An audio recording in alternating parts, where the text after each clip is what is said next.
Hello, he's Matt, I'm Nat, we got your geek news right here. And today it's a review of X-Files, I Want to Believe. Ooh. And, I don't know, I've got to say, why did this movie happen? It was a good show. No, it wasn't a good show, it was a great show. At the time of its final episode, The X-Files was the longest running sci-fi show ever on American television. That's pretty cool. Fair. The show was declared by TV Guide to be the second greatest cult television show next to Star Trek, which is pretty damn good. Mm-hmm. And last year, Time Magazine included it on its list of 100 best TV shows of all time. Okay, fine. Nat is our resident expert. Yeah, I've hit the X-Files DVDs pretty hard. So this is a movie clearly aimed at, the fans, you know, in the same way that Star Trek movies have been for the last 12 years, and... Which hasn't worked out so well at the box. No, there's a reason JJ's on the job now. But back to the fans of sci-fi's second favorite show. I called you in because I valued your belief in this phenomenon. I'm not the most popular girl at the FBI right now. So Jillian and David are holding up pretty good. Yeah, they actually looked fantastic. They were older, but awesome. Gillian Anderson was actually quite a hottie and looked way better than she did at the beginning of season 2, where she was a frumpy pants. That's when she was pregnant, Yeah, though. still, Scully was not pregnant. She was frumpy pants. Fair. Gillian Anderson was... Okay, fine. All right. Well, you know, for me, I noticed there was a lot of continuity porn in this. I mean, I'm not a huge fan, but I picked up on the Mulder sister. I picked up on, you know, the Scully's baby William. Baby, and Skinner's cameo was cool. There's a lot of stuff here for a diehard X-Files Which fan. I really appreciated, so thank you very much.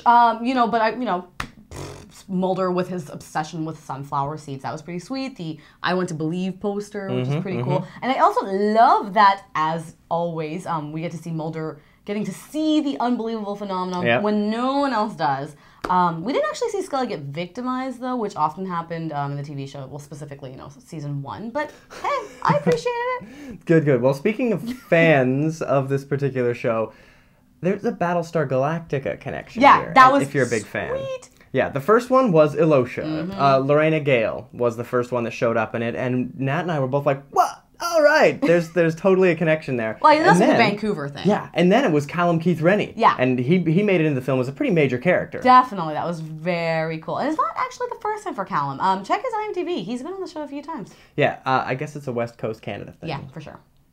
Scully? Mulder? Sleeping together, living together, they have a son. Well, you know, we've definitely confirmed that they share a car and a bed at the very least. But they still call each other Mulder and Scully.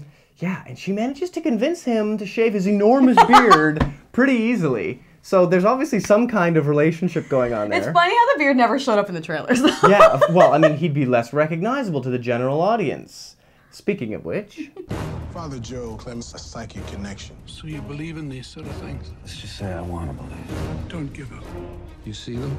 I see eyes staring out. My visions were God's work. So the general plot, Mulder and Scully are called back to duty by the FBI when a former priest claims to be receiving psychic visions pertaining to a kidnapped agent. Okay, from a filmmaking standpoint, it was beautiful. The snow-covered landscapes, the cinematography, the compositing, everything about it was very, very pretty. But the story had some holes. Yeah, I mean, first of all, Scully is a certified brain surgeon thanks to Google. Weird. Yeah, she does a web search and all of a sudden she's like jamming things down a child's brain. Wow. An exhibit was in this movie and was a total pansy. Yeah, especially compared to the bull by the horns kind of character that Amanda Peet played. Yeah, she was hardcore. With this crazy character arc that shockingly ends and... kind of easily forgettable in my opinion, unfortunately. But she was interesting, yeah. Yeah. The ending credits were cool. Kind of random initially when you look at it, but it kind of makes sense by the end where you see the ocean, you see Mulder and Scully waving from a boat, so they finally take that vacation. It was a cute ending, definitely. So stay to the end. It's worth seeing. Now I've got to say, after shooting an entire film in the snow, that was probably in the contract. Please give us a warm day of shooting. Indeed. But who knows? Well, the first X-Files movie happened in 1998, so about a decade ago, since it was meant to be the series finale after the 5th season.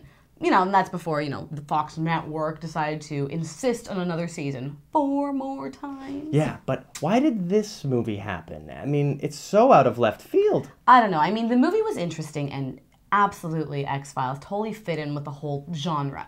But it really just felt like, I don't know, it was an extended the show, right? Yeah, it just it was felt like an a really episode. long episode. In which case, I say they should just start making the show again. you know what? It's like... I mean, but as a movie, it wasn't that special. I don't know. Especially considering the fact that the first X-Files movie made almost $200 million worldwide. And over the 2 months this one's been released now, it's made about 40. I mean, maybe that's not fair, but 10 years ago, the opening weekend was $30 million for an X-Files movie. And for this one, it was only 10. That's probably the best benchmark. Definite drop. Yeah. The fans are dropping off, or the general public is dropping off. I don't know, one or the other. It's probably both. And, you know, we saw it at our local theater for $3, so, I mean, what does that tell you? Oh, yeah, poor X-Files. Anyway, if you can figure out why the X-Files theme plays when they look at the picture of George W. Bush. Yes. We would love to know. That's the only time you hear the theme, other than, you know. Other than the beginning and end. It's really strange. Okay, so in a change from last year, when we only did summer movies, we're going to keep Your Geek News going all year round. Ahoy! Ahoy. Ahoy! Anyway, so hop onto yourgeeknews.com and make sure you tell us what movies you want to see previews and reviews for. Right now we're looking at doing Quarantine, Max Payne, Twilight, Punisher. And Daniel Craig's abs. Also known as Quantum of Solace, the new James Bond movie. I want to have his babies. Anyway, and in another break from form, we're also going to review the DVD of The Incredible Hulk in a few weeks. I wonder why that happened. Anyway, we'll see you guys soon. Thank you very much for being patient with us. See you in a bit. Bye.